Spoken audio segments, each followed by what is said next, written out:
Assalamualaikum, Amanar from Morocco and you're watching Moroccistani Reactions। Finally तकरीबन 9 महीने के बाद मैं दोबारा बैठी हूँ एक नई वीडियो रिकॉर्ड करने के लिए।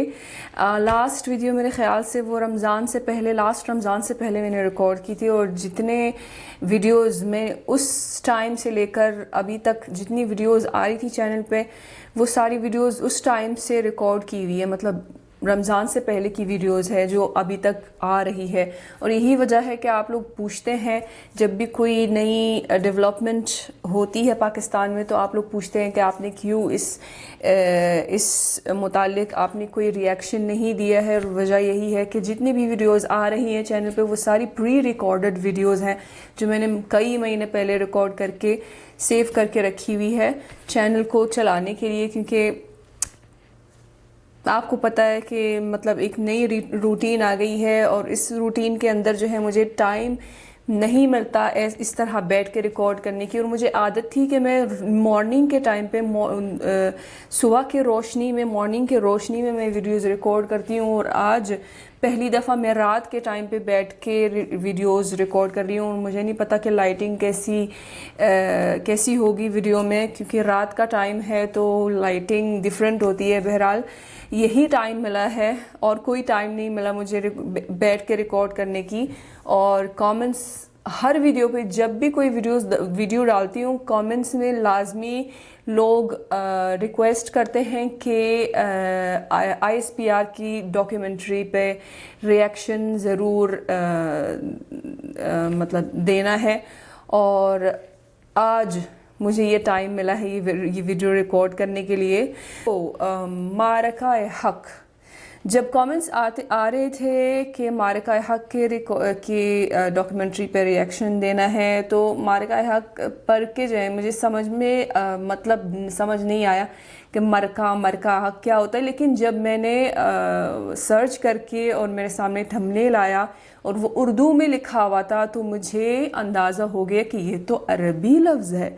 मारकतुल हक जब उर्दू में पढ़ा है तो मतलब समझ में आ गया फ़ौरन कि ये तो अरबी वर्ड है, जिसका अरबी में जिसका तलफ़ुज़ होता है Markatul Haq, the battle of the truth. अल हक वल बातिल, the truth and the false, or the right and the wrong. So the battle of the truth, ma'arakatul haq, अरबी वर्ड है। So ये जो ऑपरेशन था इसका नाम था बुनियानुल मरसूस, मेरे ख़्याल से बुनियानुल मरसूस ये भी अरबी वर्ड है।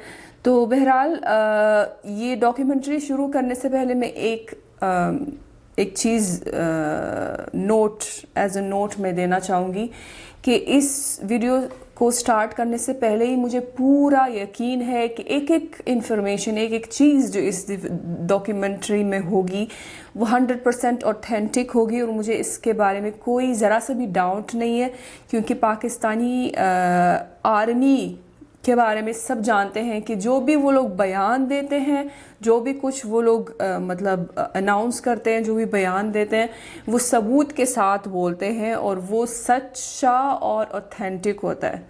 नॉट लाइक इंडियन आर्मी जो सिर्फ मतलब ये तो पूरी दुनिया के सामने ये चीज़ आ गई है कि वो लोग मतलब मुंह से कुछ भी बोलते हैं, उनके पास कोई सबूत नहीं होता।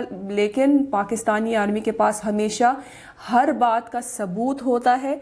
सो मुझे पूरा यकीन है और ज़रा सा भी डाउट नहीं है कि जो कुछ इस डॉक्यूमेंट्री में होगा वो 100% ऑथेंटिक होगा। तो काफ़ी बातें हो गई है, आइए स्टार्ट करते हैं डॉक्यूमेंट्री। सो ISPR का ये डॉक्यूमेंट्री है मारका-ए-हक। सो आइए देखते हैं, लेट्स स्टार्ट द वीडियो।